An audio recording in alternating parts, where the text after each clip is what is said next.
திரைத்துறையிலிருந்து வெளியில வந்து இன்னைக்கு மக்கள் பணி ஆற்றிக் கொண்டிருக்கின்றேன். ஆனா இன்னைக்கு நம்முடைய அண்ணன் இந்திய கம்யூனிஸ்ட் கட்சியினுடைய மூத்த தலைவர் அண்ணன் முத்தரசன் அவர்கள் இன்னைக்கு மக்கள் பணியிலிருந்து சினிமாவுக்கு என்ட்ரி கொடுத்திருக்கிறார். சினிமா துறைக்கு வந்திருந்தாலும் இந்த படம் எவ்வளவு பெரிய வெற்றியை பெற்றாலும் நிச்சயம் மக்கள் பணிதான் அவருக்கு முதல்ல இம்பார்ட்டன்ஸ் கொடுப்பாரு. அதுல யாருக்கும் எந்த சந்தேகமும் வேண்டாம். அரசியலிருந்து சினிமாவுக்கு வந்திருக்கக்கூடிய அண்ணன் முத்தரசன் அவர்களுக்கு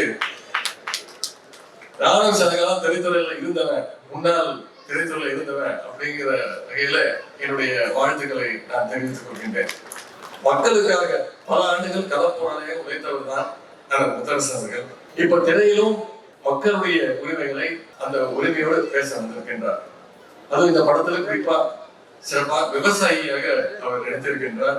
அவர் அந்த போஸ்டர், இந்த ட்ரெய்லர், பாடல்களை எல்லாம் பார்க்கும் பொழுது இயல்பிலேயே ஒரு விவசாயிங்கிறதுனால விவசாயியாக நடித்திருக்கிறார் என்று சொல்வதை விட ஒரு விவசாயியாக அவர் வாழ்ந்திருக்கிறார் என்று சொன்னால் நிச்சயம் அதை உங்களால் ஏற்றுக்கொள்ள முடியும்.